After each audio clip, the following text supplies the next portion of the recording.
Puji nama Tuhan, Shalom. Bapak Ibu Saudara dikasih Tuhan, Shalom. Sekali lagi Shalom. Boleh lambaikan tangannya.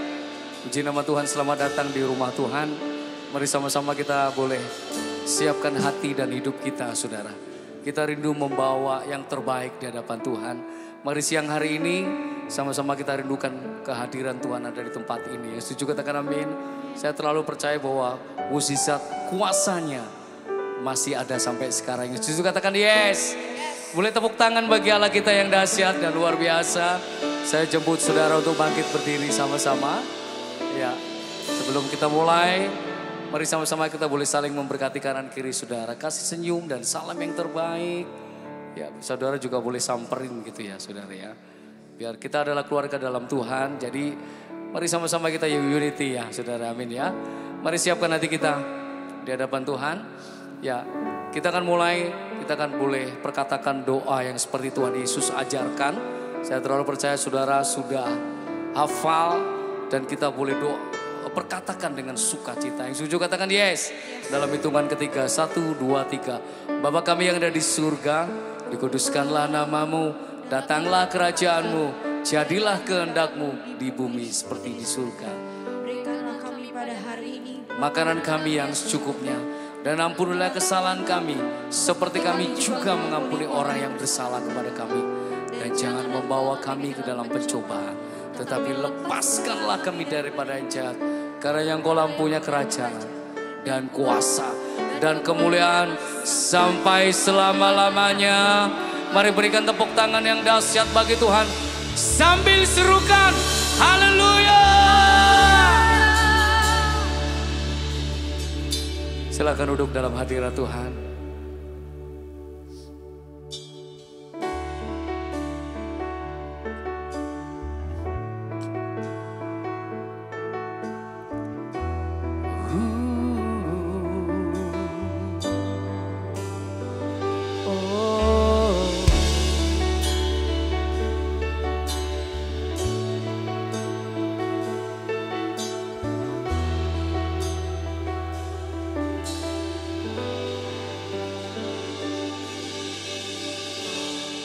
Bapakku datang menyembahmu di sini. Ku percaya Kau ada bagiku.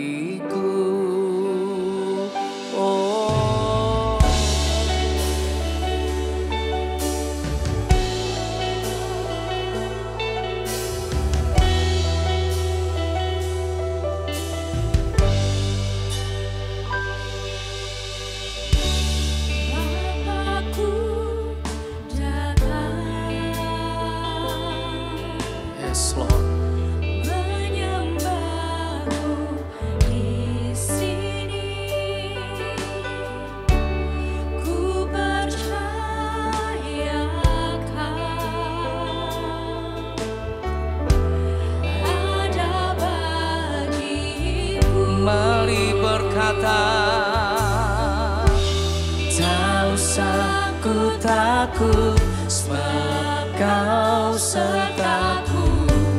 Tak usah ku bimbang, Kau di dalamku. Tak usah ku cemas, Kau penghiburku. Saat ku lemah, Kau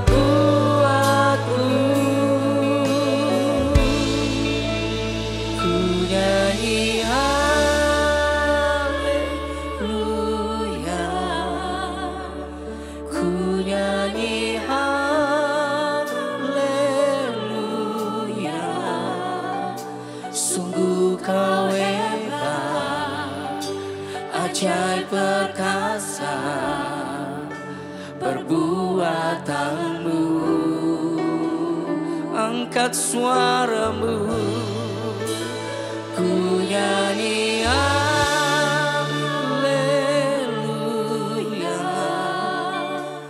Ku nyanyi haleluya.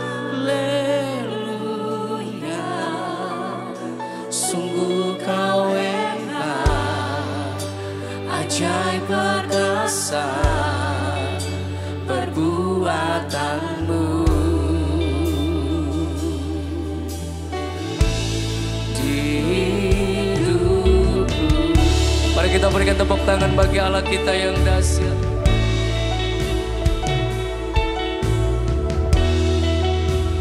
Kami datang,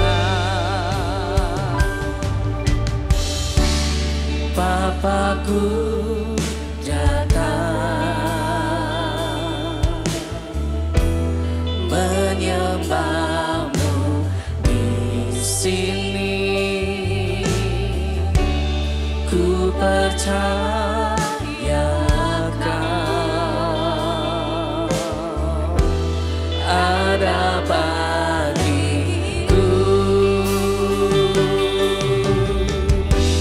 Tak usah ku takut, sebab Kau sertaku.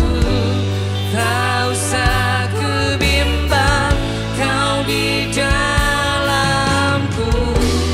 Tak usah ku cemas, Kau penghiburku. Saat ku lemah, tak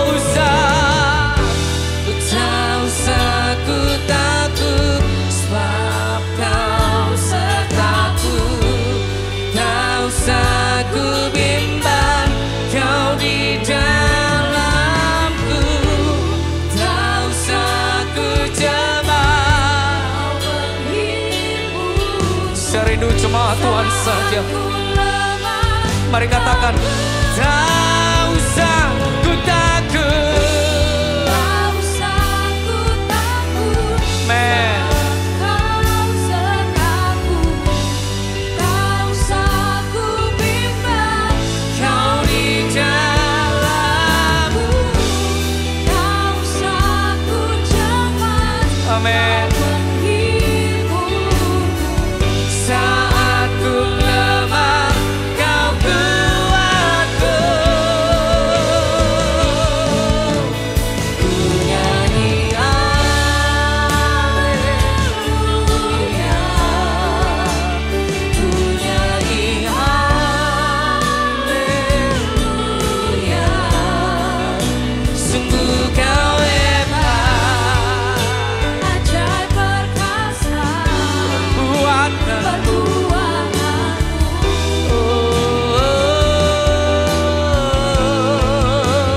Ku nyanyi haleluya, ku nyanyi haleluya. Sungguh Kau hebat, Ajaib perkasa ya Tuhan. perbuatanmu. Oh, mari bangkitkan imanmu. Tak usah ku takut, tak usah ku takut, sebab Kau sertaku. Tak usah ku bimbang, Kau di dalamku. Tak usah ku cemas. Mari segenap hatimu katakan, tak usah ku takut. Benar Tuhan, kasih-Mu yang memberikan kekuatan. Kau di dalamku. Tak usah Kau menghiburku saat ku lemah. Oh, ku nyanyi haleluya, ku nyanyi haleluya.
membawa hati dan hidupmu Perbuatanmu. di hadapan Tuhan.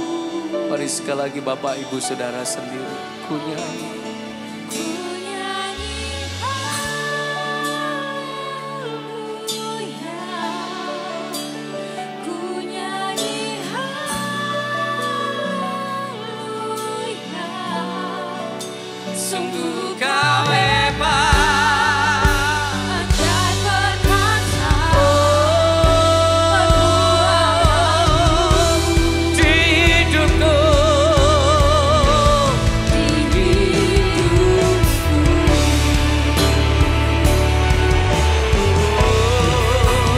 ku nyanyi haleluya.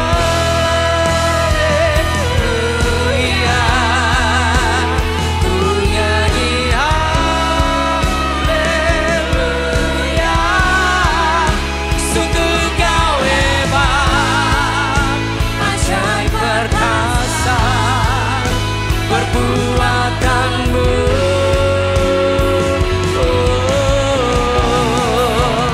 Ku nyanyi haleluya. Yes Lord.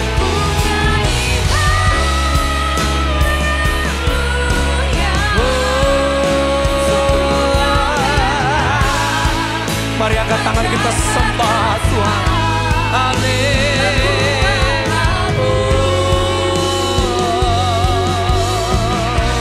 Di hidupku ku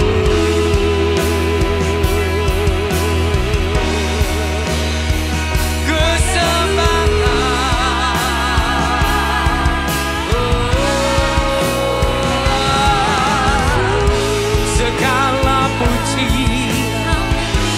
segala hormat hanya bagimu. Sembah, ku sembah.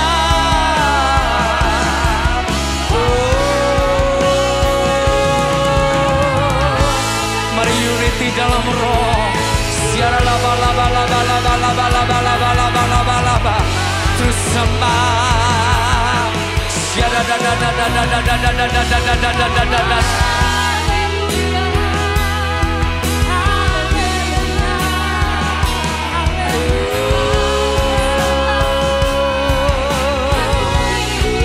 La ba ba ba ba ba ba ba ba ba ba ba.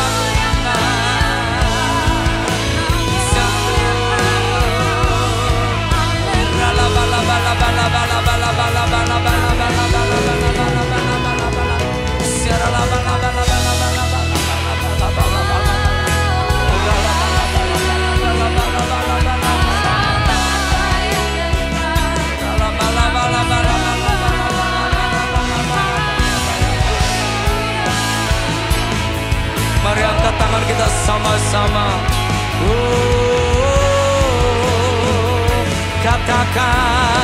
Katakan Kau Allah yang besar, ajaib dan mulia. Kau Yesus yang selalu membuatku terpesona. Segala pujian bagimu ya Tuhan. Saya jemput saudara untuk bangkit berdiri. Kau Allah yang besar, Kau Allah yang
dahsyat bagi Tuhan.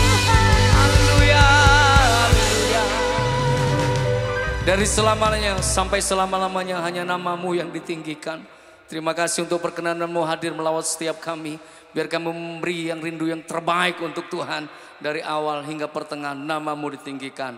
Yang siap memuji Tuhan sama-sama kita katakan. Amin. Boleh sambil tepuk tangan bagi Allah kita yang dahsyat. Haleluya. Sekali lagi shalom Bapak Ibu Saudara. Berapa banyak yang bersuka cita. Oh, semuanya siap memuji Tuhan. Saudara, mari jadikan setiap hari Minggu bukan sebuah liturgi. Amin. Tapi saat kita datang di hadapan Tuhan, kita tuh sedang menyembah Raja di atas segala raja, Allah andalan kita. Yang setuju katakan amin. Jadi semua harus kita lakukan untuk menyenangkan hati Tuhan. Yang setuju kata-kata yes, tepuk tangannya pasti beda nih. Mari kita puji Tuhan.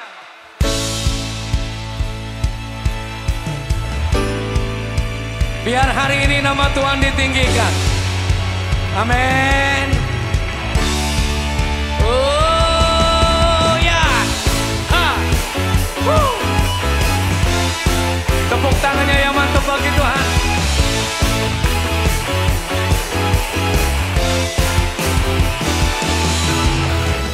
Jauh lebih indah dari emas yang mulia.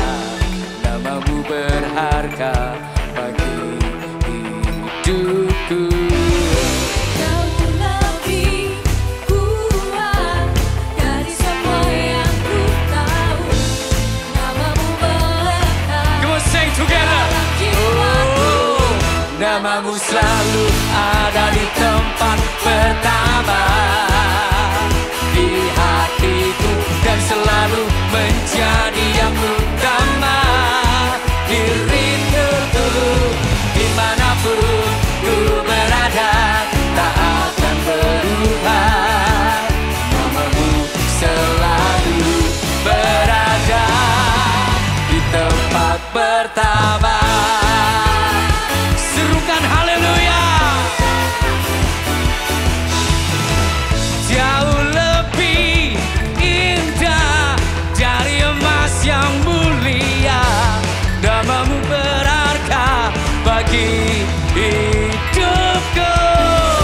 Jauh lebih kuat dari semua yang ku tahu. Come on, sir. Nama-Mu melekat Angkat suaramu. dalam jiwaku. Nama-Mu selalu ada di tempat pertama di hatiku dan selalu menjadi yang utama di rinduku. Dimanapun ku berada tak akan berubah. Nama-Mu selalu berada di tempat pertama. Biar segala kemuliaan hanya bagi-Mu Tuhan. Oh, yeah.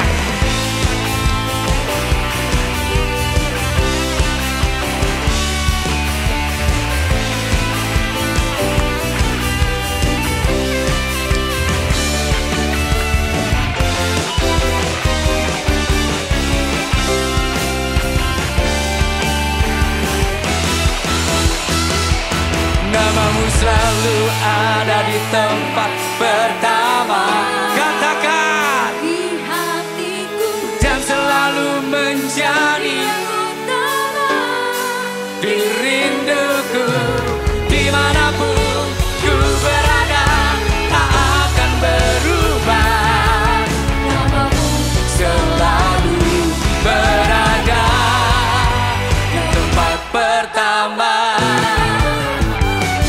Nama-Mu selalu ada di tempat pertama di hatiku dan selalu menjadi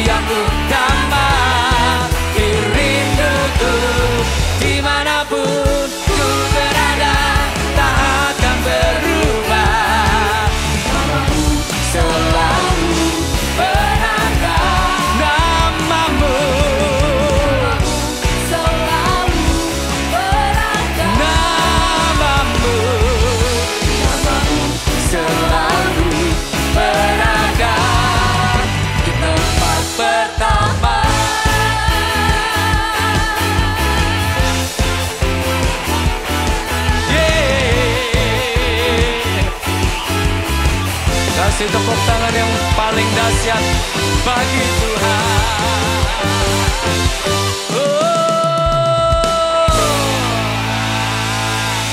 Haleluya. Yeah. Saudara, kita mau lanjut atau berhenti di sini? Berapa banyak yang masih kuat? Berapa banyak anak muda di tempat ini lambaikan tangannya? Nah, sekarang pertanyaan terakhir. Berapa banyak yang berjiwa muda? Saya cuma dengar di barisan belakang sono. Tepuk tangan buat Allah kita yang dahsyat.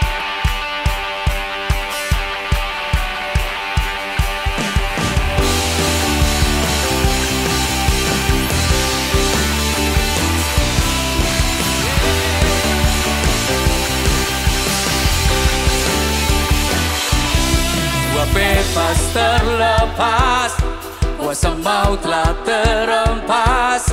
Nama Yesus pemenang, nama Yesus jawaban. Langkah takkan terhenti, berlari sampai akhir. Serukan tinggi namanya. Ayo, come on. Serukan dahsyat namanya. Oh, Roh Kudus membakar setiap nada pujian mujizat terjadi. Siap-siap lompat mengalir. Nyalakan apimu, ku nyanyi oh oh oh oh oh. Tercurah kuasamu, nyalakan apimu, ku nyanyi oh oh oh. Keajaiban terjadi. Serukan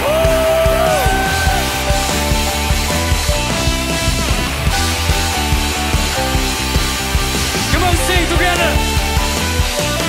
Jiwa bebas terlepas, kuasa maut telah terempas. Nama Yesus pemenang, nama Yesus jawaban. Langkah takkan terhenti, berlari sampai akhir. Serukan tinggi namanya, serukan raja namanya. Roh Kudus membakar setiap kami. Bakar, bakar. Naikkan pujian mujizat terjadi. Are you ready? Mengalir kuasamu, nyalakan apimu, ku nyanyi oh oh oh oh oh. Tercurah Kuasamu, nyalakan apimu, ku nyanyi oh oh oh. Keajaiban terjadi. Kami berkumpul di tempat ini, tujuan kami cuma satu, Tuhan. Kami bawa hati dan hidup kami di hadapan Tuhan menjadi persembahan yang paling the best. Biarlah Kau berkenan atas pujian kami, Tuhan. Saat kami buka tangan kami, angkat tangan kami, dan berikan tepuk tangan kami di atas kepala kami. Biarlah itu buat Tuhan. Oh.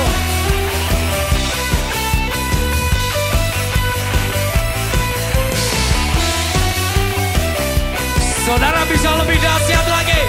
1, 2, 3.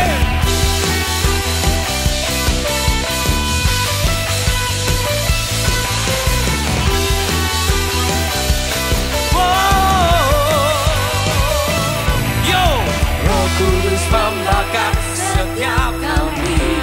Bakar, bakar. naikkan pujian mujizat terjadi. Ruang suara yang paling mantap, Roh Kudus.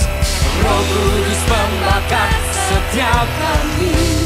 Bakar, bakar.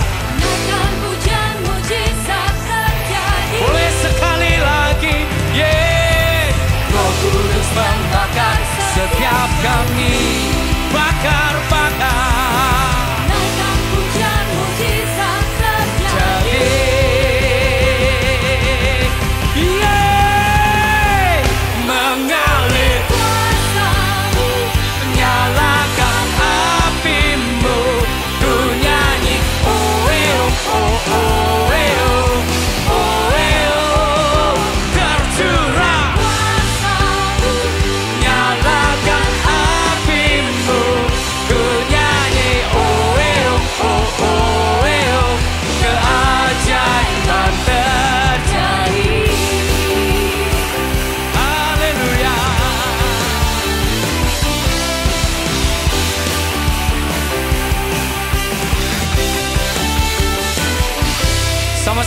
kita berikan tepuk tangan yang dahsyat bagi Tuhan. Boleh sambil serukan haleluya.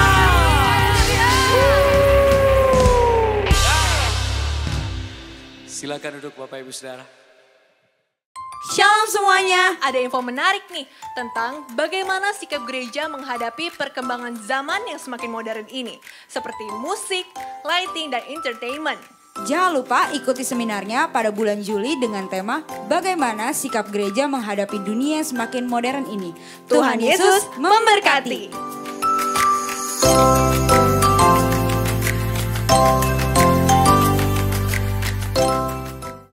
Bagi Bapak Ibu yang ingin memberikan persembahan dan persepuluhan dapat mentransfer ke rekening berikut.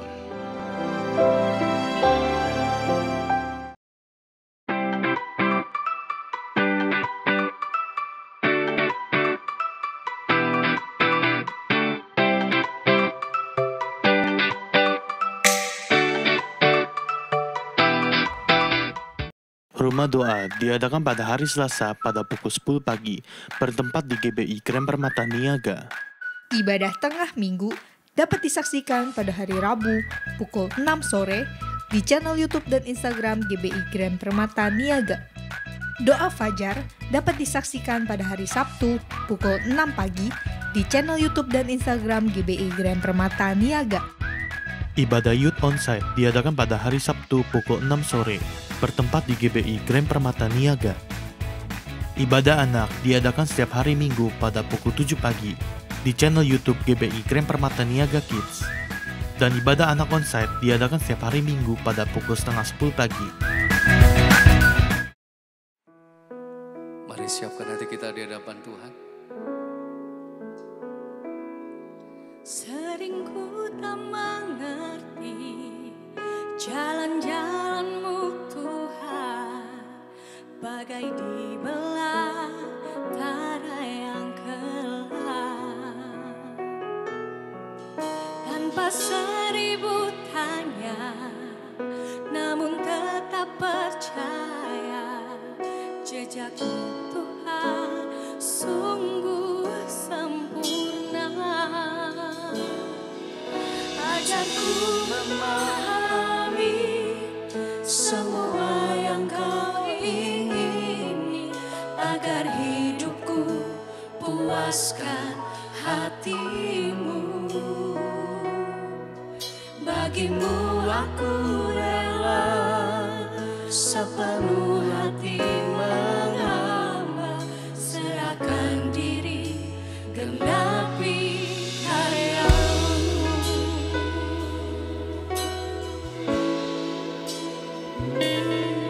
Sering ku tak mengerti jalan-jalan-Mu Tuhan, bagai di belantara yang gelap.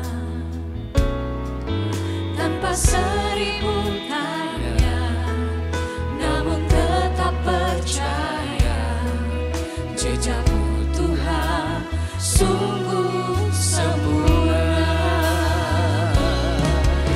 Ajarku memahami semua yang Kau ingini, agar hidupku puaskan hati-Mu.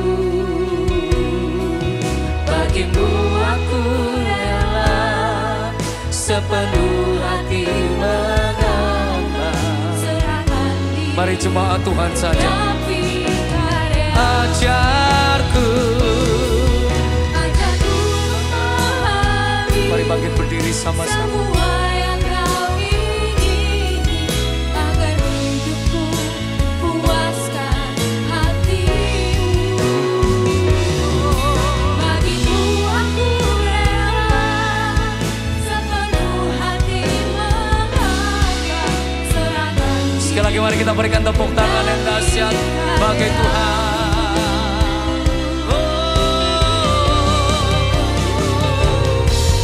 Ajarku memahami semua yang Kau ingini, agar hidupku puaskan hati-Mu. Bagi-Mu aku rela sepenuh hati menghamba,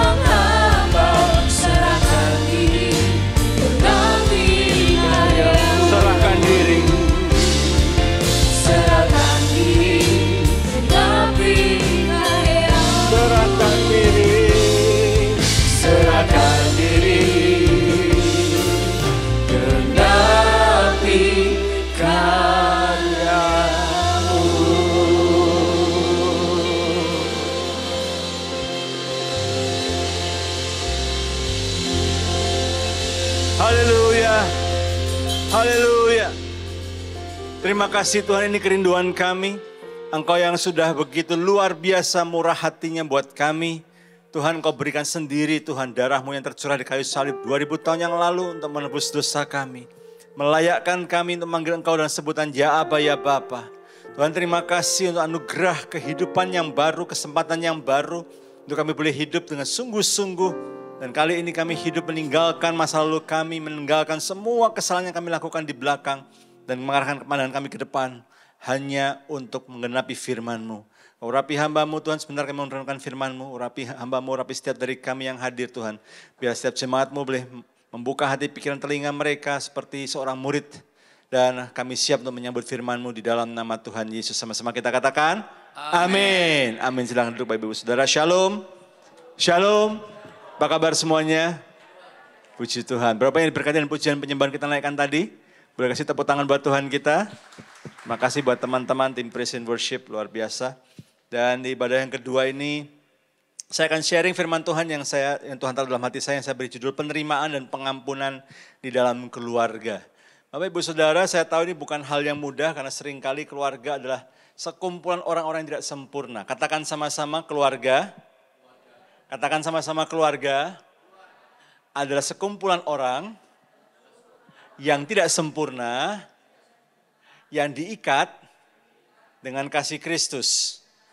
Saya sendiri sudah berkeluarga, istri saya satu, jelas hanya boleh satu. Kami sudah menikah, bulan November nanti adalah ulang tahun kami yang ke-25. Tuhan persembahkan kembali 3 orang anak, Michael 23 tahun, sudah bekerja, Daniel yang kedua 19 tahun, sedang kuliah semester ketiga, dan yang terakhir Jennifer 17 tahun, kelas 12 naik ke kelas 13. Bapak Ibu Saudara terkasih dalam Kristus, membangun keluarga, membangun pernikahan dengan orang yang sama seumur hidup itu butuh mukjizat yang luar biasa. Yang setuju katakan amin. Butuh anugerah. Bagaimana dua pribadi yang tidak sempurna mengikatkan diri dalam satu pernikahan yang kudus, kemudian nanti hadirnya anak, belum lagi kemudian hadirnya orang tua dan mertua dalam kehidupan kita. Sehingga namanya keluarga tidak luput dari namanya gesekan satu sama lain. Kalau saya boleh cek survei kecil-kecilan di tempat ini, berapa banyak di tempat ini yang selama hidup berkeluarga, yang sudah berumah tangga, ya sudah berumah tangga. Kalau yang belum ya nggak apa-apa, tapi dalam hidup satu keluarga, belum pernah ada gesekan, belum pernah ada pertengkaran di rumahnya. Boleh saya lihat tangannya? Puji Tuhan, saya sedang khotbah di depan manusia biasa semuanya. Haleluya. Kalau sampai ada yang angkat tangan dengan senang hati dan rendah hati, saya mau tukar mimbar. Gitu ya. Saya juga mau belajar gimana hidup dalam sebuah keluarga nggak pernah berantem seumur hidupnya gitu ya. Nah pagi hari ini kita akan belajar dari Lukas 15. Saya nggak akan bacakan Bapak Ibu Saudara, ini kisah yang sudah evergreen gitu ya. Saya jadi orang Kristen cukup lama dan sudah sering dengar kisah ini. Tentang anak yang hilang, sebuah kisah tentang pertobatan, tentang pengampunan, dan tentang rekonsiliasi dalam keluarga. Kita akan belajar, saya tahu mungkin belum semuanya berkeluarga, dilihat dari wajah-wajahnya di sini, ada beberapa sudah berkeluarga, ada beberapa yang belum berkeluarga. Tapi saya berdoa dalam nama Tuhan Yesus, Anda yang belum berkeluarga, Anda sudah dibekali dengan satu hal yang sangat mendasar sekali. Bapak Ibu Saudara, tahun 2022, bulan Januari, Bilangan Research Center, satu lembaga Kristen di Indonesia yang melakukan survei tentang kekristenan, membuat sebuah survei dan hasilnya mengejutkan saya, karena beberapa hasil temuannya mengatakan bahwa 30% anak-anak muda di Indonesia sulit untuk mengampuni orang yang sudah melukai dia atau sudah mengecewakan keluarganya. 30%, ini jumlahnya cukup besar. Padahal anak muda Kristen, bicara soal pengampunan ini, dalam kekristenan, pengampunan ini salah satu hal yang sangat mendasar. Yang setuju katakan amin. Bahkan Yesus mengajarkan pengampunan ini sebuah perintah, bukan sebuah suggestion, bukan sebuah saran, tapi sebuah pengajaran, sebuah perintah untuk saling mengampuni. Dan gak heran anak-anak muda Kristen di Indonesia, 30% mereka mengatakan untuk masuk surga gak haruslah Tuhan Yesus. Berbuat baik cukup bisa membuat orang masuk surga. Bahkan 25% anak-anak muda di Indonesia mendukung pernikahan beda agama. Bapak Ibu Saudara, ini kondisi anak muda Kristen dan ini menggambarkan, mencerminkan dan bisa membuat kita bisa merenungkan kira-kira gambaran ke depan ini gereja Tuhan akan seperti apa. Karena itu saya sangat apresiasi gereja ini. Tadi bakal ada seminar ya bulan Juli ini ya. Bagaimana mensikapi perkembangan dunia modern hari-hari ini. Haruskah gereja punya LED besar yang 3D? Haruskah gereja punya lampu-lampu yang hingar-bingar dan tata gemerlap yang luar biasa, sound system yang harganya sound system aja bisa bikin 10 gereja sendiri gitu ya. Nah, perlukah itu? Kenapa? Karena hari-hari ini kita hidup dalam dunia modern yang begitu menggerus banyak sekali termasuk anak-anak muda dalam kehidupan kita. Gak sedikit orang tua yang mulai concern, mulai prihatin karena makin sedikit anak-anak makin banyak anak-anak muda yang berkata begini, saya kayaknya nggak pengen nikah deh. Nikah tuh ribet. Kalaupun nikah, saya nggak mau punya anak. Anak nyusahin punya anak. Dan beberapa di antara mereka, cukup baik di antara mereka ketika mereka diajak diskusi, ngobrol lebih lanjut. Ternyata ujung-ujungnya mereka malas nikah karena mereka nggak mau. Kalau nikah tuh ribet kayak pernikahan papi mami saya, mendingan saya nggak usah nikah. Kalau punya anak tuh ribet seperti apa yang orang tua saya selalu katakan kepada saya. Kamu tuh nyusahin papa mama deh. Kamu selalu jadi anak tuh nyusahin papa mama. Karena saya sering nyusahin papa mama saya sering dibilang begitu. Maka saya nggak mau nanti anak saya nyusahin saya. Jadi saya nggak mau punya anak. Tapi ibu saudara, ini satu kenyataan hidup sehari-hari tapi juga satu hal yang memprihatinkan kita. Bagaimana kondisi tentang mengampuni ini menjadi sesuatu hal yang sangat langka dalam kehidupan kita. Kita kan belajar bagaimana dari kisah anak yang hilang ini kan belajar tentang pengampunan. Hal yang pertama bisa kita pelajari dari kisah anak yang hilang ini. Pengampunan itu artinya menerima dan mengasihi tanpa syarat. Katakan sama-sama pengampunan artinya. Katakan sama-sama pengampunan artinya menerima dan mengasihi tanpa syarat. Bapak Ibu Saudara, Yesus hadir bukan cuma untuk menjadi Mesias menebus dosa kita, tapi Yesus juga memberikan pengajaran seperti apa sih Allah Bapa itu. Bapa yang selama ini disembah oleh orang Israel beribu-ribu tahun itu seperti apa sih sebenarnya. Dan perumpamaan anak yang hilang ini memberikan sebuah gambaran bagaimana seorang ayah di kisah anak yang hilang ini menggambarkan Bapa itu kayak si bapak dari anak yang hilang ini. Kalau lu berdosa, lu sadar, lu bertobat, lu gak akan disalah-salahin lagi. Kamu akan diterima, katakan sama-sama diterima. Ketika si ayah dari anak yang hilang ini melihat anak yang hilang ini kembali gitu ya. Dia lari, dia peluk anaknya. Bapak Ibu Saudara baca baik-baik di kitab Lukas 15. Pernah nggak tiba-tiba keluar tulisan si bapak marahin lagi anaknya? Nggak pernah. Kenapa? Karena melihat si anaknya ini, apalagi anak yang ngomong, Pak aku udah salah sama bapak. Aku nggak layak jadi anakmu. Aku cukup kerja sama bapak aja jadi aku karyawan aja. Aku nggak layak lagi jadi anakmu. Karena dia pertobatannya apa? Ketika uangnya habis semuanya, dia kerja sama orang. Babi aja makanannya lebih enak dari makanan dia. Lalu dia ingat, di rumah bapak gue aja karyawannya lebih enak lagi makanannya dari ini. Saya mesti pulang. Dia baru sadar bahwa seenak-enaknya hidup terpisah dari orang tua, dia bisa semau gue, tapi tetap bagaimanapun juga gak ada yang bisa terima dia selain daripada keluarganya sendiri.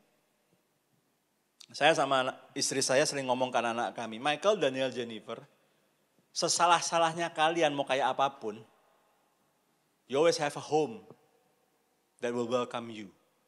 Kamu selalu punya keluarga yang akan welcome kamu, kayak apapun kamu. Kalau di kerjaan kita bikin masalah besar, dipecat.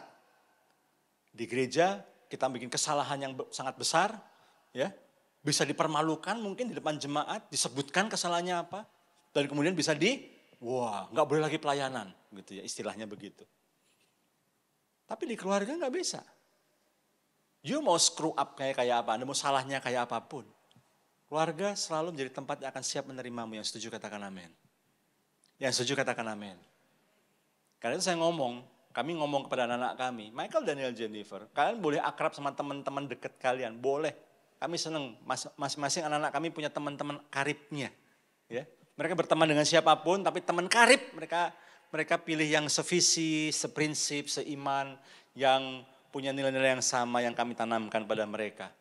Tapi kami ngomong gini, kamu jangan sampai ya lebih akrab, lebih nerima, lebih toleransi sama teman-temanmu daripada sama keluargamu. Karena nanti akan ada waktu-waktunya kamu buat kesalahan, kamu gagal, teman-temanmu bisa balik badan ninggalin kamu. Tapi yang namanya kokomu, namanya adikmu, namanya papi mamimu, sampai kapanpun tetap keluargamu. Akan terima kamu apa adanya. Yang setuju katakan amin. Jadi jangan sampai kamu lebih akrab sama teman-temanmu daripada sama keluargamu. Karena sampai kapanpun keluargamu akan selalu siap tolong kamu habis-habisan daripada teman-temanmu. Daud ngalamin ini Bapak Ibu Saudara. Ketika dia masih jadi anak mantu kesayangannya Saul, wah semua raja-raja yang lain, wih Daud ya wah. Langsung, teman saya tuh Daud, teman saya. Tapi begitu dia dibenci oleh Saul, dia harus melarikan diri. Banyak raja-raja yang buang muka, pura-pura nggak kenal. Gitu. Wah kamu ini pesakitan, nggak mau kita takut sama Saul. Nggak deh. Sehingga dia sendirian ngadepin. Gitu ya. Satu-satunya sahabat yang dia punya cuma Jonathan. Itu pun anaknya Saul. Yang gak bisa apa-apa.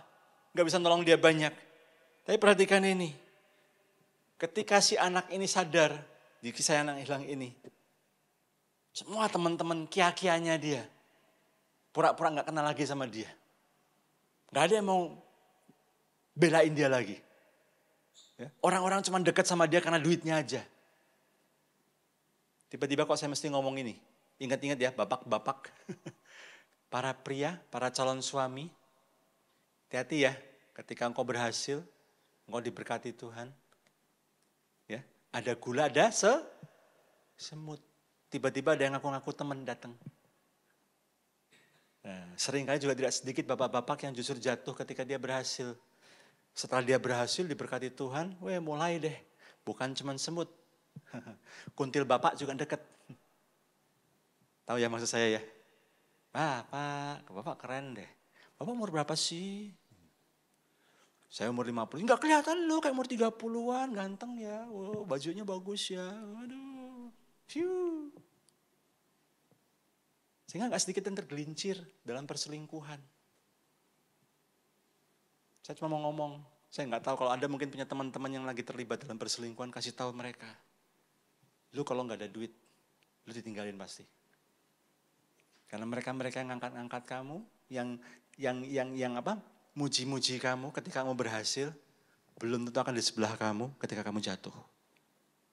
Tapi yang namanya keluargamu, istrimu, suamimu, anak-anakmu, nggak akan buang kamu. You always have a home. Kau selalu punya rumah untuk kau pulang dan kau menerima pengampunan yang luar biasa. Setuju katakan amin. Kenapa kita perlu belajar akan hal ini? Kenapa? Tanpa syarat. Karena seperti itu juga kasih Bapa kepada kita.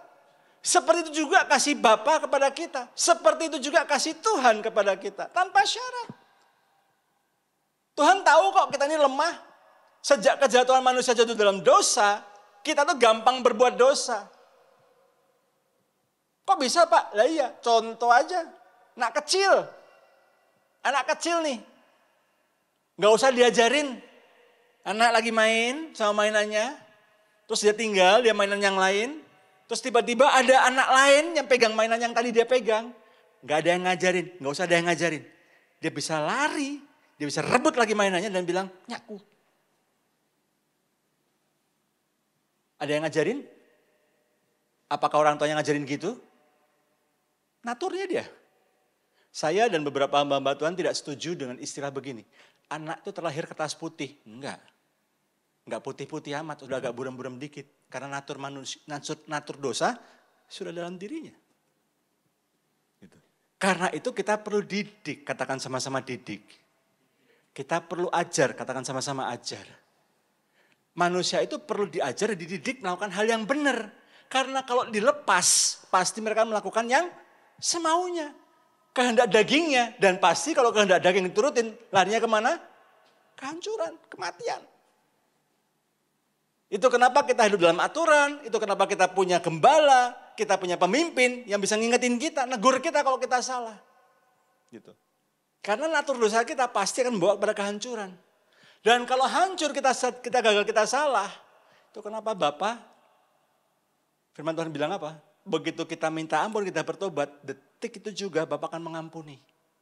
Amin. Akan terima lagi. Dosa kita yang merah kayak apapun akan menjadi putih seperti salju. Aku putuskan tidak lagi mengingat kesalahanmu, kata firman Tuhan. Seperti Bapak dari anak yang hilang ini. Nah masalahnya gini Bapak Ibu Saudara, kenapa orang sulit mengampuni? Kenapa seolah-olah cinta kita ada syaratnya? Saya sayang sama suami saya sayang sama orang tua saya. Kalau orang tua saya begini saya sayang. Kalau orang tua saya nggak kayak gini, saya nggak bisa sayang.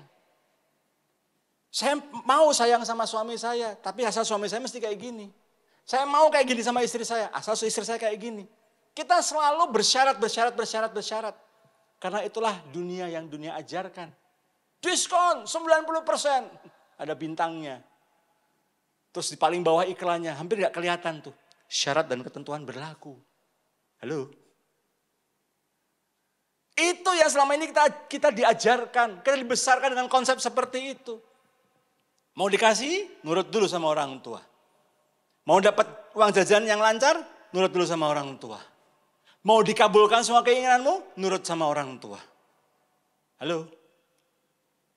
Enggak kayak gitu cara kerjanya Bapak Ibu Saudara.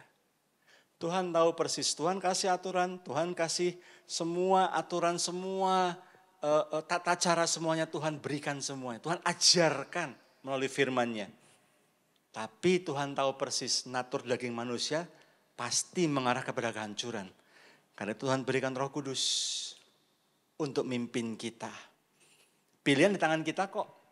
Kita mau jadiin rumah kita ini tempat istirahat untuk menikmati kedamaian atau sumber masalah. Ada seorang suami, ada seorang istri yang konseling sama istri saya. Suaminya jarum super, jarang di rumah, suka pergi. Pergi pagi-pagi, pulangnya malam-malam. Sabtu juga pergi, sampai dia curiga suaminya punya selingkuhan dan segala macamnya. Dia uring-uringan sendiri. Singkat cerita istri saya iseng-iseng main ke rumahnya dan menemukan ternyata rumahnya. Waktu istri saya pulang saya ingat banget tuh. Yang. Gimana suaminya mau betah ya? Wong rumahnya kayak kapal pecah gitu. Berantakan gak karu-karuan. Ini si istrinya gak bisa ngatur rumah tangganya. Gitu. Singkat cerita istri saya bantuin tuh kerja bakti itu. Berapa hari diberesin tuh semua diberesin. Tata yang rapi lagi. Gitu ya. Meskipun rumahnya bukan rumah yang besar. Tapi rapi paling tidak. Barang-barang yang gak kepake. Waduh hari itu minggu itu pemulung pesta pora. Panen mereka gitu ya. Singkat cerita rumahnya rapi. Berapa waktu kemudian dia nelfon istri saya. Cik, sekarang suamiku betah di rumah. Ternyata dia gak harus pergi-pergi pagi-pagi banget. Karena rumahnya enak, bersih, enak dilihat, tenang. Sekarang juga weekend dia gak pengen pergi-pergi juga. Nyaman dia di rumah. Rumahnya ternyata dibutuhkan oleh suaminya selama ini. Rumah yang rapi. Suaminya gak nuntut macam-macam. Pilihan di tangan kita kok. Kita mau beresin rumah kita menjadi rumah penuh damai. Sehingga seluruh keluarga betah di rumah. Atau justru rumah sumber masalah sehingga dijauhin terus. Pilihan di tangan kita. Kita mau melihat pasangan kita sebagai mitra sama-sama. Mitra perjuangan mengarungi hidup ini. Atau sebagai musuh yang harus diperangi. Pilihan di tangan kita. Kita mau melihat anak sebagai titipan ilahi yang harus kita muridkan. Menjadi seperti kehendak Tuhan. Atau kita menjadikan anak kita sebagai aset kepemilikan yang kita bangga-banggakan jadi trofi kita. Yang justru kita paksa untuk berhasil supaya kita ikut bangga. Supaya bisa kasih lihat sama dunia. Ini loh aku ini berhasil jadi orang tua. Tapi akibatnya malah melukai anak kita dan hubungan kita jauh sama anak kita. Pilihan di tangan kita. Banyak sekali anak-anak yang masuk kuliah. Saya ingat banget 4 tahun yang lalu waktu anak saya mulai kuliah 4 tahun yang lalu. Dia 3,5 tahun kuliah selesai dan sekarang sudah bekerja. Dia bilang begini, dia waktu itu hari terakhir orientasi. Saya lihat dia pakai kaosnya biru karena dia orang IT, anak IT. Ada beberapa mahasiswa gitu ya, yang seragam sama dia. Terus ada satu kumpulan mahasiswa banyak banget, 300 lebih. Saya tanya, Mike yang itu jurusan apa? Oh yang itu jurusan manajemen.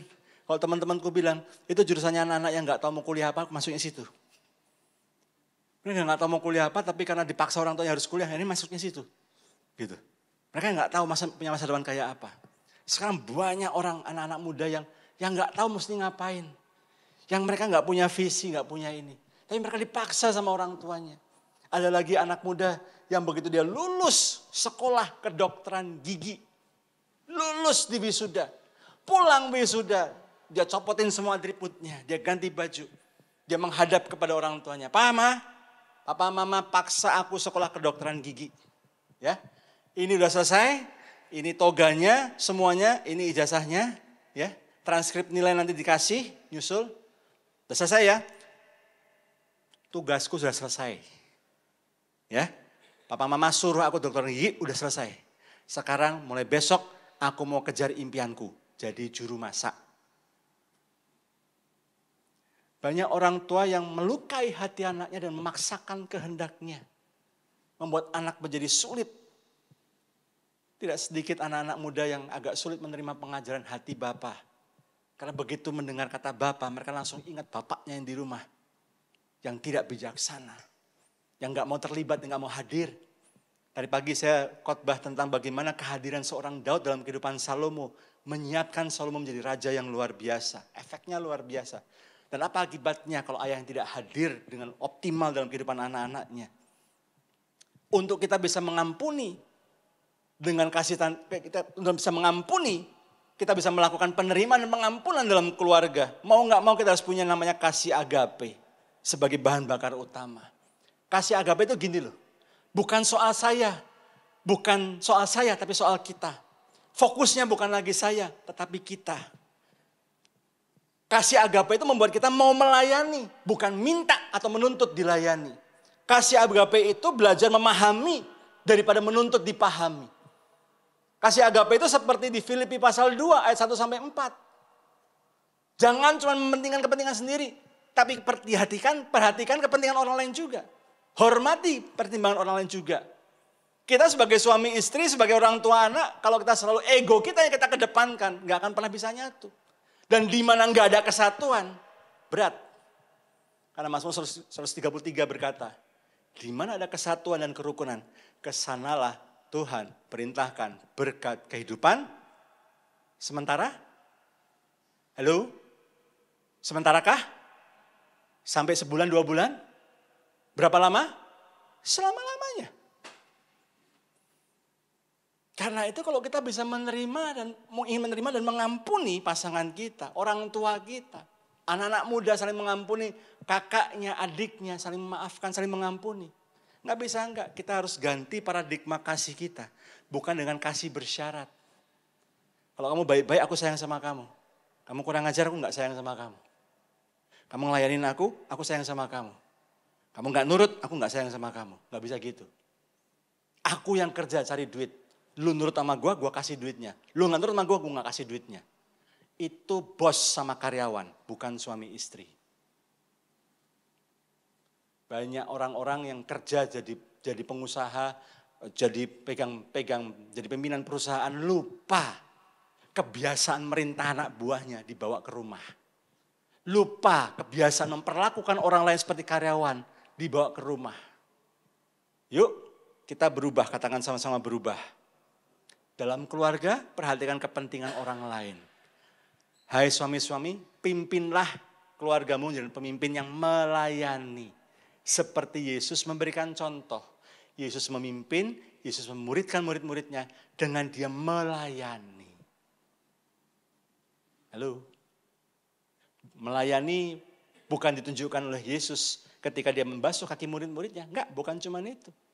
Yesus malam-malam yang lain pada tidur, Nikodemus minta konseling, dilayani. Dia lagi lapar, dia lagi haus di pinggir sumur. Ada perempuan Samaria pendosa, dilayani dalam kelelahannya. Sepanjang hidup pelayanan Yesus 3,5 tahun, dia berikan untuk melayani. Dia memimpin jemaatnya, memimpin murid-muridnya dengan dia melayani. Para ayah, jadilah pemimpin yang melayani. Jangan minta dilayani melulu. Jangan minta dihormati melulu. Layani. Ya. Anak-anak jangan minta diperhatikan terus. Dengerin aku dong. Aku lebih ngerti dari papi mami. Ku tahu yang ku mau. Wah, kebanyakan minum Sprite. Gitu ya. Iklan dikit. Aku maunya begini, maksakan kehendak. Tapi belajar. Belajar untuk, ya papi mami mungkin cara ngomongnya nggak enak. Tapi maksudnya baik. Karena di sini nggak ada orang tua yang punya niat jahat sama anaknya. Kecuali mereka yang kerasukan setan tuh. Bapak memperkosa anaknya sendiri. Bapak incest sama anaknya. Anak incest sama ibunya. Ya itu udah ngaco itu. Tapi nggak ada orang tua yang menjerumuskan anaknya. Semua mengasihi anaknya dengan kasih yang tulus. Tapi sayangnya hanya sedikit orang tua yang tahu bagaimana cara menjadi orang tua yang baik. Seringkali maksudnya tuh baik, tapi cara melakukannya salah. Sehingga kemudian diterima, persepsikan salah oleh anaknya. Anaknya terluka. Yuk belajar untuk memahami. Tapi pesan khusus buat orang tua ya. Pesan khusus buat orang tua. Pengennya sih kita anak-anak ngertiin kita. Tapi saya mau kasih tahu satu rahasia ya. Saya kasih tahu satu rahasia ya. Mau nggak? Mau nggak? Mau tahu atau mau banget? Mau banget. Dengerin ya. Jangan pernah nuntut anakmu ngertiin kamu sebagai orang tua. Karena anak belum pernah jadi orang tua. Dia nggak akan pernah bisa ngertiin kita sebagai orang tua. Kita pernah jadi anak. Harus kita yang ngertiin anak kita, yang setuju katakan. Parents, jangan pernah nuntut. Kamu tuh ngertiin dong, papi mundi kerja berat. Kamu ngertiin dong, mami mundi lagi susah. Ngertiin dong.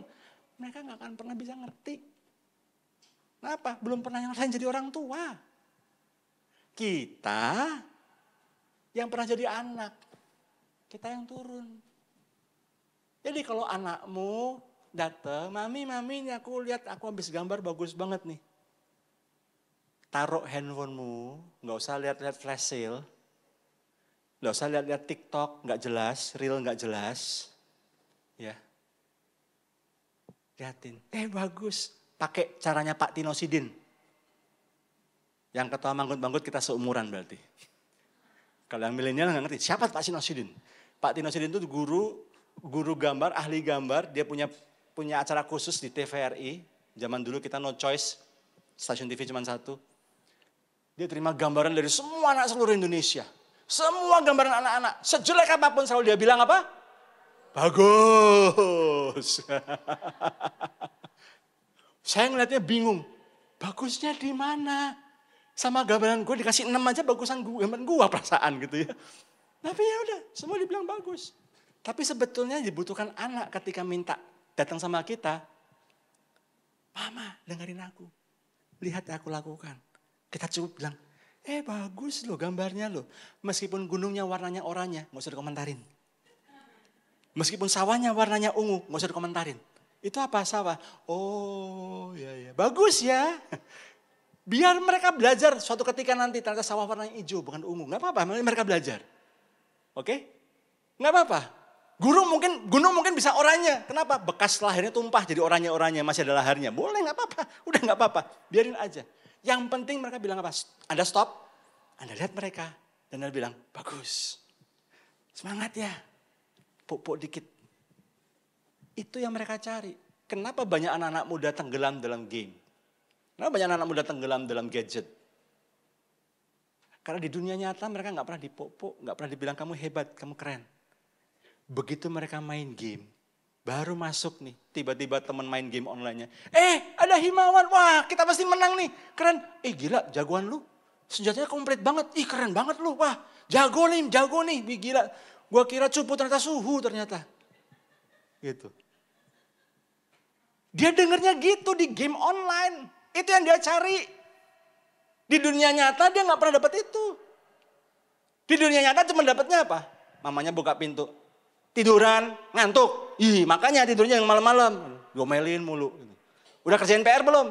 Ujian udah belum belajar? Ulangan udah ini belum? Udah bersihin kamar belum? Gitu. Terus tutup pintu. Anaknya bingung. Ini barusan yang masuk mak gua, apa mandor ya? mandor ngecek kerjaan. Bisik-bisik kanan kiri bilang, yang Pak Him ceritain tadi bukan jemaat sini. Itu ibu kos jemaat gereja lain. Ya. Gimana anak nggak terluka? Dia datang ke papanya, Papa nilaiku 8 Pak. Ya 8, 9 dong baru keren dong. Ya deh dia belajar lagi. Besoknya dia ulangan dapat 9, dia pulang belajar lagi. Pak, aku dapat 9 Pak. Ya 9 kamu nggak teliti sih, coba kamu teliti. 10 deh pasti. Dia belajar lagi dengan sungguh-sungguh, dia latih ketelitiannya. Dia ulangan dia dapat 10. Dia datang ke orang tuanya, ke papanya lagi. Papa, aku dapat 10 Pak. Gurumu lagi baik sama kamu. Pasti soalnya gampang deh. Nggak pernah diapresiasi. Nggak heran anakmu terluka, anakmu kecewa. Yang dia perlukan sebenarnya cuma senyuman, kamu hebat. Saya nggak tahu Bapak Ibu Saudara pernah terima WA ini enggak. Ada seorang video klip yang singkat. Mama sama papa sama 2 anaknya laki-laki lagi makan. Mamanya lagi ngeladenin anaknya, ngambilin apa macam-macam. Dia tanya, anaknya yang paling kecil bilang, mama aku udah ulang bahasa Inggris, tapi aku dapat 90 sekian. Ulangan ini fisika aku dapat sekian, ulangan ini aku dapat sekian. Wah hebat kamu. Kokonya diam-diam menunduk. Makin adiknya cerita dapat 9, dapat 10, dapat ini, dia makin nunduk. Satu-satunya ulangan yang diajarin dapatnya 65. Dia udah gak mau cerita dia. Mama terus tanya giliran dia, aku? Kayaknya kamu ulangan matematika deh, kamu dapat berapa?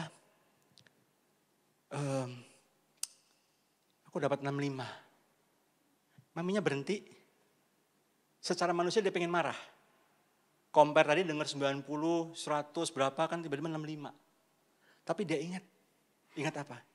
Ingat waktu dia ngintip kamar anaknya. Anaknya belajar sungguh-sungguh. Benar-benar. Pelajarannya matematika, tapi belajarnya mati-matian. Dia benar-benar dia cari dia ini sampai dia pusing, dia lihat lagi ini, dia buka segala macam.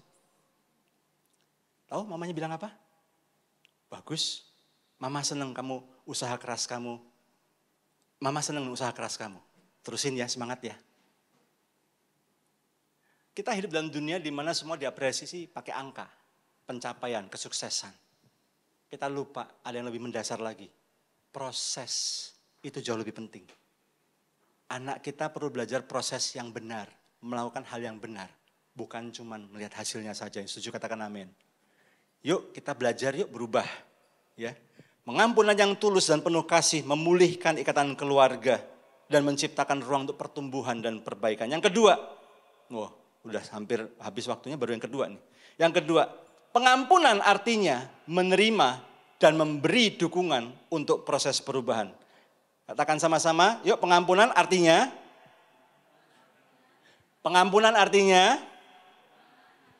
menerima dan memberi dukungan untuk proses perubahan.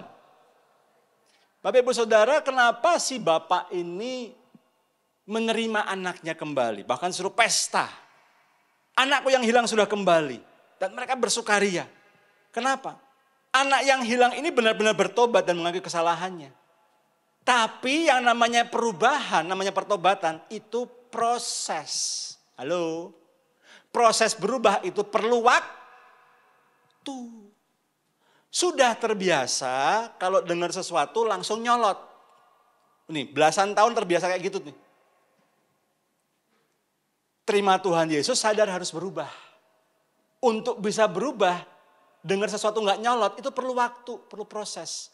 Kadang-kadang masih bisa salah. Kalau kami mengkonseling Pak Sutri, di mana suaminya atau istrinya sempat selingkuh, ya, mereka rekonsiliasi, saling memaafkan, saling mengampuni. Kami titip pesan PR ya, satu, relasi sama Tuhan diperkuat. Karena rata-rata suami istri yang bermasalah, itu pasti relasi sama Tuhannya bermasalah. Ya, nggak pernah doa bareng, nggak pernah baca firman bareng, gitu ya, pasti bermasalah. Kalau relasi sama Tuhan bermasalah, relasi suami istri pasti bermasalah. Tapi kalau relasi masing-masing memperbaiki relasinya sama Tuhan, maka relasi suami istrinya juga bisa menjadi lebih baik. Titip pesan satu ya. Selama berapa waktu ke depan, nggak tahu sampai kapan. Jangan kaget kalau nanti masih bisa, kepleset lagi. Loh kenapa? Ya, karena namanya pertobatan. Kita maunya pertobatan itu cetik, gitu ya. Kayak Thanos gitu. Langsung hilang semuanya. Pengennya kayak gitu. Tapi yang namanya perubahan, merubah daging, mendisiplin diri, mengendalikan daging, itu tidak gampang. It takes time, perlu waktu. Jadi tolong jangan cepat-cepat dihabisin stok maafnya. Harus punya yang unlimited paketnya. Kalau belum punya, beli lagi sama Tuhan, download lagi sama Tuhan. Minta maksud saya, download lagi sama Tuhan, minta sama Tuhan. Supaya punya paket pengampunan yang unlimited. Masih bisa, salah. Beri ruang. Yang penting terimaan dulu. Ya. Pengampunan berarti memberi kesempatan kepada anggota keluarga yang telah bersalah untuk bertumbuh dan berubah. Dia perlu diterima. Kenapa banyak anak-anak pecandu narkoba masuk panti rehab, keluar panti rehab, balik lagi ke keluarganya, enggak lama lagi kambuh lagi. Karena keluarganya belum siap menerima dia. Ketika anaknya pulang, ini pernah kena narkoba, langsung dicurigain. Langsung perilakunya diamat-amati, disorotin, disalah-salahin, diingetin lagi. Awas ya, jangan pakai narkoba lagi loh. Jangan ngerepotin orang tua. Jangan bergaul sama sana. Ini mau kemana? Mau beli narkoba ya? Waduh. Tiap kali mau pergi keluar dicurigain terus. Sama. Sering kami ketemukan. Kalau sudah pernah, kalau enggak istrinya, suaminya selingkuh. Begitu sudah rekonsiliasi loh, mau keluar rumah. Pak, mau kemana nih? Ke kantor. Langsung kantor ya, awas mampir-mampir ya. Padahal semalam barusan didamaikan padahal. Sudah saling mengampuni nangis-nangisan. Air mata, air hidung keluar semua. Besok paginya ngingetin lagi. Awas ya, jangan mampir-mampir ya. Gitu. Sekretarismu tuh yang mental tuh hati-hati loh. Waduh. Diingetin terus. Daripada mengingatkan, mengungkit-ungkit kesalahan. Lebih baik di switch kata-kata yang keluar. Kata-kata yang mendorong, memberi semangat. Tuhan berkati ya.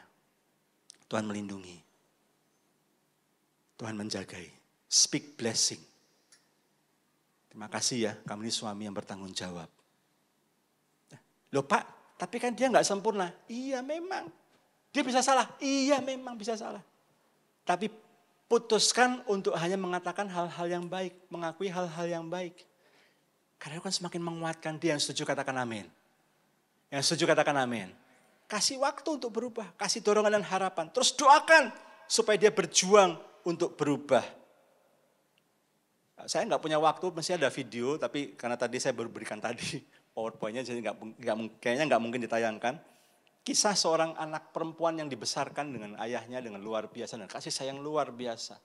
Sampai ketika anak ini SMP menjelang SMA, tiba-tiba ada berita yang sangat menghebohkan, menggetarkan. Sampai ayahnya terkaget, karena anaknya hamil di luar nikah. Ketika anaknya mengaku, papanya marah banget rasanya. Dia pengen gampar anaknya. Tapi dia putuskan untuk tetap terima, peluk anaknya. Aku sayang sama kamu. Aku juga sayang sama anakmu. Penerimaan itu penting sekali. Karena untuk orang yang bertobat, orang yang sudah berdosa dan bertobat, dia butuh komunitas. Dia butuh tempat untuk dia bisa bertumbuh. Dia butuh diterima kembali oleh lingkungan teraman bagi dia, yaitu keluarganya. Enggak ada tempat yang lain, jangan usir. Jangan usir orang tuamu yang melakukan kesalahan, jangan usir anakmu yang sudah melakukan kesalahan. Kau mengusir mereka, engkau justru sulit membuat mereka kembali lagi kepada Kristus. Yang setuju katakan amin. Terima mereka, kasihi mereka. Koreksi kesalahannya ya, tegur dengan penuh kasih. Tapi tunjukkan jalan yang benar. Tunjukkan cara yang benar. Perkenalkan mereka dengan komunitas yang sehat, komunitas yang baik. Supaya mereka punya alternatif yang namanya teman-teman. Gak harus nonton film porno. Namanya teman gak harus makan narkoba, konsumsi narkoba. Yang namanya teman gak harus ngomongnya jorok. Halo? Ada teman-teman yang baik. Yang setuju katakan amin. Yang ketiga, yang terakhir. Pengampunan dan penerimaan adalah sebuah keputusan. Katakan sama-sama pengampunan dan penerimaan. Katakan sama-sama pengampunan dan penerimaan adalah sebuah keputusan. Papahnya Apakah punya garansi anaknya nggak akan nakal lagi, nggak akan salah lagi? Nggak ada garansi buat papahnya. Nggak ada kepastian anaknya benar-benar berubah, bertobat, belum ada kepastian. Cuman yang satu dia pasti, dia pulang anak ini. Nggak ada jaminan bagi si ayah ini apakah anaknya nggak akan kabur lagi dan kia-kia lagi, foya-foya lagi ngabisin duit, nggak akan ada jaminan. Tapi hari itu ketika melihat anaknya, dia putuskan untuk mengampuni. Dia ambil keputusan. Terlepas dari masa lalunya, terlepas dari suasana hatinya, dia terlepaskan itu semuanya. Dia putuskan mengampuni. Serahkan semua luka masa lalu kepada Tuhan. Ya. Jangan pernah bilang gini, nanti saya perlu waktu Pak, waktu bisa menyembuhkan ya. Enggak. Waktu itu pasif, nggak ada apa-apanya. Nggak punya kuasa waktu itu. Waktu tidak menyembuhkan, kasih Tuhan yang menyembuhkan. Dan untuk bisa orang ini mengalami kasih Tuhan, dia harus ada di tengah-tengah komunitas. Di mana dia mengalami kasih Tuhan. Kasih tanpa syarat itu. Dan itu cuma bisa terjadi di keluarga. Nggak bisa di tempat yang lain. Temukan pelajaran yang berharga. Kelirunya apa ya kemarin ya? Alkitab dipenuhi dengan bukan cuma keberhasilan, tapi juga cerita kegagalan. Kegagalan Imam Eli mendidik anak-anaknya, hasilnya kita sama-sama tahu. Samuel pun tidak berhasil mendidik anak-anaknya. Kelakuannya anak-anaknya jauh banget. Makanya sampai orang Israel nggak mau dipimpin oleh anak-anaknya Samuel. Kita minta raja. Anak-anakmu nggak keruan semua. Kita semua tahu ceritanya. Kitab Tawari dipenuhi dengan kisah-kisah. Raja ini bagus, anaknya berantakan. Bapaknya jahat, anaknya jahat. Ya ada juga sih bapaknya jahat, anaknya baik juga ada. Tapi biasanya kalau bapaknya jahat, anaknya baik, karena si anak ini dimentor oleh orang lain yang benar. Biasanya begitu. Ya. Tapi kalau bapaknya baik, ada nggak anaknya jahat? Ada. Bapaknya sibuk keluar, lupa pertahanan di dalam. Jadi belajar, temukan pelajaran berharga. Yusuf dalam kesakitan hatinya melihat saudara-saudaranya kayak flashback semua itu. Film itu kayak diputar ulang semua. Dari perlakuan meremehkan dari kakak-kakaknya, dia dicuekin ketika ke ladang, dia dicemoohkan, sampai dia dijual segala macamnya. Dia ingat semua itu. Makanya Yusuf gak langsung peluk kakak-kakaknya, dia perlu waktu, dia teriak dulu. Teriakannya begitu keras sampai semua istana istana Mesir dengar semua teriakannya Yusuf. Itu pergumulan batinnya. Sudah selesai? Belum. Tapi dia putuskan. Dia mengampuni kakak-kakaknya. Dan dia belajar. Kalian mereka kan yang jahat. Tapi Tuhan mengubahnya untuk kebaikan. Gara-gara kalian jual. Aku justru bisa sampai di sini. Dan bisa membantu Mesir. Dan bahkan bisa menyelamatkan kalian. Temukan hal yang baik. Hal yang berharga.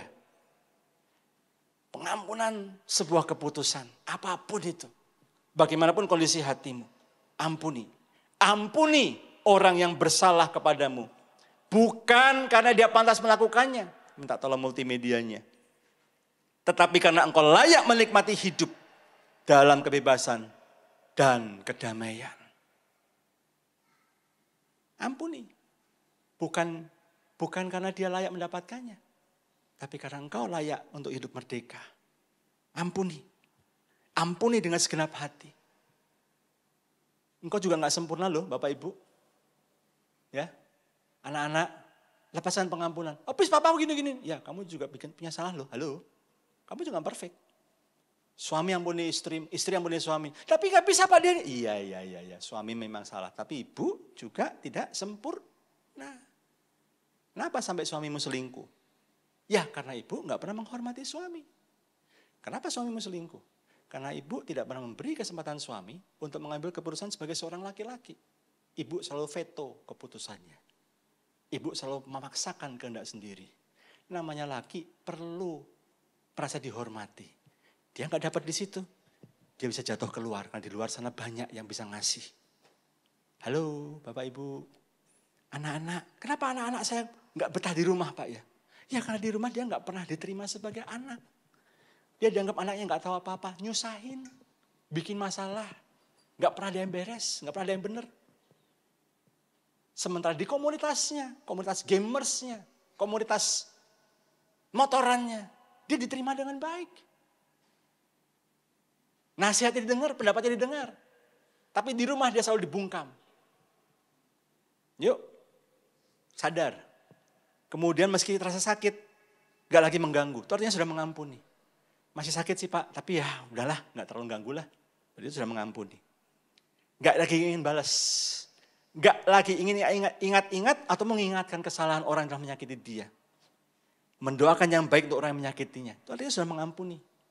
Loh Pak, tapi saya masih ingat Pak. Iya, melupakan, iya. Secara manusiawi melupakan itu memang perlu proses yang lebih panjang. Kita pasti diingat, pasti teringat. Dan iblis bisa pakai itu mengingatkan kita. Supaya kita gak bisa mengampuni. Supaya kita kehilangan damai sejahtera. Tapi once we decide to forgive. Saya mau tutup dengan satu ini. Ini ibadah kedua, ibadah yang terakhir ya. Jadi agak panjangan dikit gak apa-apa. Di Ayub 42 ayat 7-9. Kitab Ayub ini menarik Bapak Ibu Saudara. Saya gak akan ulas semua kisah Ayub dari depan sampai belakang. Tapi Bapak Ibu baca baik-baik. Ayub itu tidak pernah dicobai oleh Tuhan. Yang mencobai itu iblis. Ya, ingat ya, Ayub itu tidak dicobai oleh Tuhan. Ayub itu dicobai oleh iblis. Ya, Tuhan izinkan iblis mencobai Ayub. Oke? Ya. Jadi yang tesnya itu bukan dari Tuhan. Tesnya itu dari si jahat. Satu-satunya tes yang Tuhan kasih buat Ayub itu cuma satu. Di akhir, Ayub 42. Ayat 7-9. Seringkali banyak anak-anak Tuhan, hamba-hamba Tuhan fokus pada 42 ayat 10-nya. Ayub dipulihkan. Tapi lupa proses kecil di ayat 7 sampai ayat 9. Ya. Di situ Tuhan ngomong sama Ayub. Ayub, aku ini marah sama teman-temanmu ini. Hopeng-hopengmu, teman baikmu ini. Karena omongan mereka gak benar tentang aku. Murka Tuhan itu sama teman-temannya Ayub. Suruh mereka ngambil ternak, suruh mereka bakal persembahan. Tapi kamu yang doa Ayub ya. Kamu doa, karena cuma doamu yang aku dengar. Dan kamu doain mereka. Kalau kamu doain mereka, doamu aku dengar, aku tidak jadi marah sama mereka. Ini terjemahan saya. Ayub dites sama Tuhan. Mau ngampunin teman-temanmu enggak? Teman-teman yang di pasal-pasal sebelumnya kita baca bagaimana mereka memojokkan Ayub, menghakimi Ayub, sok tahu tentang Tuhan, ngomentarinya enggak enak, menyudutkan Ayub yang sudah terpuruk, disudutkan lagi, disalah-salahkan lagi. Udahlah Ayub ngaku aja, kamu salah apa? Pasti kamu punya salah deh. Enggak mungkin Tuhan kayak gini kalau kamu enggak salah. Pasti kamu punya salah deh. Udahlah kita ini ngaku aja terus terang. Ayub terus dipojokkan terus. Bukannya memberikan kekuatan, bukannya memberikan penghiburan. Ini udah sengsara, udah salah, disalah-salahin lagi. Tuhan murka. Tapi Tuhan mau ngetes Ayub. Lu ampunin enggak teman-temanmu ini? Karena enggak mungkin kita bisa mendoakan orang yang belum kita ampuni, yang setuju katakan amin. Saya ulangi ya, tidak mungkin kita bisa mendoakan orang dengan sepenuh hati dan setulus hati kita. Kalau kita belum mengampunin orang itu. Halo? Amin? Amin? Sulit, bergumul kita mendoakan orang yang belum kita ampuni. Gak bisa. Mendoain dia, gak bisa. Gak bisa Pak, gak keluar kata-katanya Pak. Sakit aja yang ada Pak. Ampuni dulu berarti. Karena firman Tuhan bilang apa? Sebelum engkau berdoa, berdiri dan berdoa pada Tuhan. Kalau kau ada masalah dengan seorang, baiklah kau hampiri dulu orang itu. Sambil main musik dan singer maju ke depan. Hampiri orang itu. Beresin masalahmu sama dia. Satu baru kau bisa berdoa. Kalau kau mengampuni dosa orang itu, dosamu diampuni. Tapi kalau kau belum mengampuni, kalau kau tidak mengampuni dosa orang itu, dosamu enggak diampunin. Dan salah satu penghalang doa kita adalah dosa. Itu kenapa kalau ada perjamuan kudus, ada doa, pasti dituntutnya apa? Minta ampun dulu sama Tuhan kalau ada kesalahan. Minta ampun untuk kesalahan hari ini. Minta ampun sama Tuhan. Setelah itu kau doakan. Naikkan doa-doa syukurmu. Perhatikan ketika Ayub melakukan itu. Begitu Ayub berdoa buat teman-temannya. Ayub 42 ayat 10. Lalu Tuhan memulihkan keadaan Ayub setelah ia meminta doa untuk sahabat-sahabatnya. Dan Tuhan memberikan kepada Ayub apa? 2 kali lipat dari segala kepunyaannya dahulu.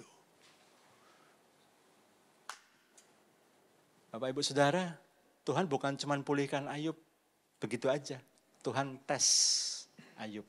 Mau ngambilin teman-temanmu enggak?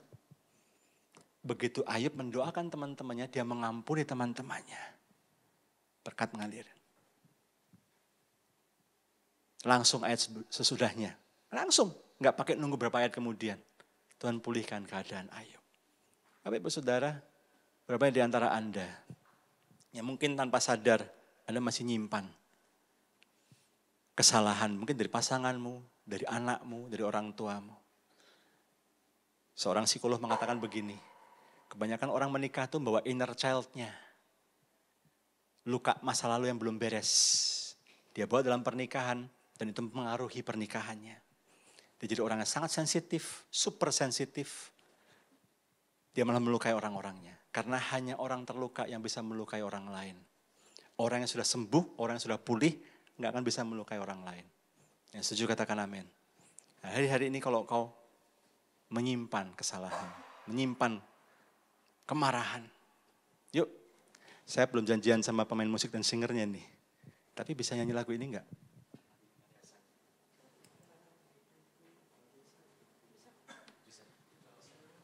Ketika hidupku telah disakiti, ajarku memberi, saling mengasihi. Ketika hidupku telah disakiti, ajarku memberi, hati mengasihi. Ketika hidupku telah dihakimi, ajarku memberi, saling mengampuni. Ampuni bila kami mampu mengampuni Bersalah kepada kami, seperti kasih Bapa mengampuni, mengasihi tiada. Kita ulangi dari awal lagu ini. Ketika hidupku telah disakiti, ketika hidupku telah disakiti, ajarku memberi, hati mengampuni. Ketika hidupku telah dihakimi, ajarku memberi, saling mengasihi. Ampuni, ampuni bila kami tak mampu mengampuni yang bersalah kepada kami, seperti hati Bapa mengampuni, mengasihi tiada. Ampuni bila kami ya Tuhan, ampuni bila kami tak mampu mengampuni yang bersalah kepada kami, seperti hati Bapa mengampuni, mengasihi tiada. Sambil pemusik mainkan lagu ini dengan lembut. Kita ambil sikap doa Bapak Ibu Saudara, gak usah lihat kanan kiri, kau tundukkan kepala, kau pejamkan mata. Ini waktunya engkau untuk berperkara dengan Tuhan. Ini waktumu untuk kau datang pada Tuhan. Mungkin selama ini tanpa sadar gak sadar, ada luka dalam hatimu yang belum kau bereskan. Sesekali kau masih ingat kesalahan dari pasanganmu, orang tuamu, anakmu. Kata-kata yang begitu menyakitkan, kata-kata yang begitu menusuk, kata-kata yang begitu melukai. Dan sekalipun mungkin orang tersebut Entah anakmu, orang tuamu, atau pasanganmu sudah minta maaf berkali-kali. Tapi kok masih belum bisa benar-benar melepaskan pengampunan itu. Sadari siang hari ini pengampunan adalah sebuah keputusan. Rumah tanggamu gak akan muter-muter terus, gak akan pernah bisa ada perubahan, gak ada bisa breakthrough. Kalau kau belum lulus dalam hal ini. Siang hari ini di hadapan Tuhan. Kalau Tuhan, kalau Roh Kudus ingatkan ada hal-hal yang kau simpan. Hal-hal yang masih membuatmu terluka. Bereskan siang hari ini. Minta ampun sama Tuhan. Minta ampun sama Tuhan. Minta ampun sama Tuhan. Minta ampun sama Tuhan. Dan lepaskan pengampunan itu. Lepaskan pengampunan itu. Katakan, Tuhan, aku putuskan siang hari ini. Aku mengampuni dia. Sebut namanya. Sebut namanya. Minta Roh Kudus kekuatan untuk kau bisa melepaskan pengampunan itu. Dan minta Roh Kudus memampukanmu untuk bisa bertahan dalam keputusanmu untuk tetap mengampuni. Kalau Tuhan ingatkan lagi, Roh Kudus ingatkan lagi hal-hal yang lain. Bereskan. Bereskan. Mungkin ini selama ini membuat hidupmu stuck. Gak ada terobosan, gak ada perkembangan.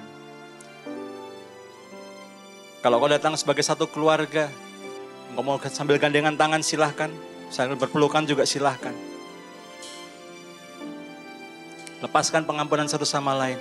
As a family. Doakan keluargamu. Doakan suamimu, doakan istrimu. Doakan anak-anakmu. Anak-anak doakan orang tuamu. Lepaskan berkat buat mereka. Perkatakan berkat buat mereka. Meskipun mereka telah menyakiti engkau. Katakan pada Tuhan, Tuhan aku ampuni kesalahan keluargaku. And I speak blessings upon them. Puji Tuhan. Puji Tuhan. Bapak, aku berdoa tetap dalam nama Tuhan Yesus untuk setiap keluarga demi keluarga. Setiap anak-anak muda yang hadir di tempat ini. Mungkin mereka pernah terluka dari relasi mereka sebelumnya. Dengan orang tua mereka dan keluarga besar mereka. Aku berdoa dalam nama Tuhan Yesus. Roh-Mu yang kudus memampukan mereka untuk melepaskan pengampunan pada orang telah menyakiti mereka. Aku berdoa dalam nama Tuhan Yesus. Suami, istri, orang tua, anak, Tuhan pulihkan relasinya. Ketika mereka bisa saling mengampuni, saling menerima satu sama lain. Menerima bukan berarti setuju. Tapi menerima berarti berkata bahwa ya sudah terjadi, gak bisa diapa-apain lagi. Let bygones be bygones. Yang sudah lewat biarlah berlalu. Menerima ketidaksempurnaan dari pasangannya. Menerima ketidaksempurnaan dari orang tuanya. Menerima ketidaksempurnaan daripada anak-anaknya. Dan mengampuni. Supaya ada pertumbuhan, ada growth.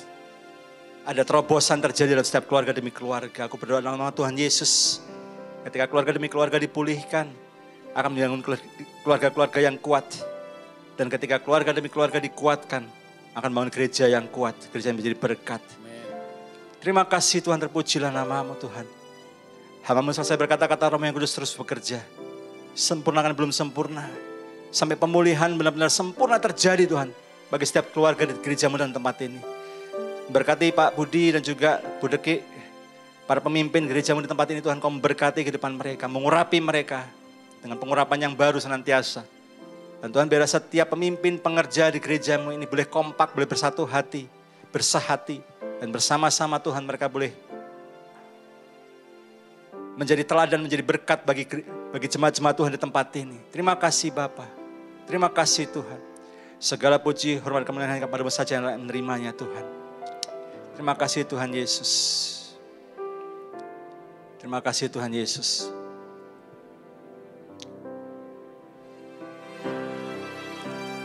Ampuni bila tak mampu mengampuni ya. Mari Bapak Ibu kita bangkit berdiri semua sama-sama. Seperti hati Bapa mengampuni, mengasihi tiada. Sekali lagi katakan Ampuni bila kami Tuhan. Ampuni bila kami tak mampu mengampuni yang bersalah kepada kami. Seperti hati Bapa mengampuni, mengasihi. Seperti hati Bapa. Seperti hati Bapa mengampuni, mengasihi, tiada pamrih. Terima kasih Tuhan untuk ibadah siang hari ini. Terima kasih untuk berkat firman Tuhan yang kami terima. Urapi setiap dari kami, tolong setiap kami Roh Kudus, untuk kami bisa menjadi pelaku-pelaku firman-Mu yang taat.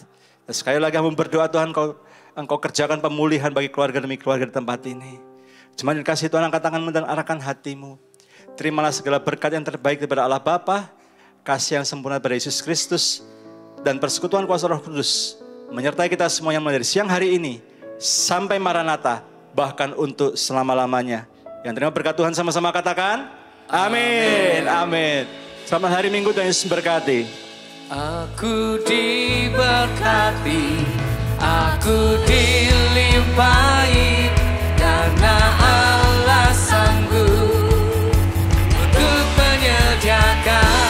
Aku diberkati, aku dilimpahi atas sempurna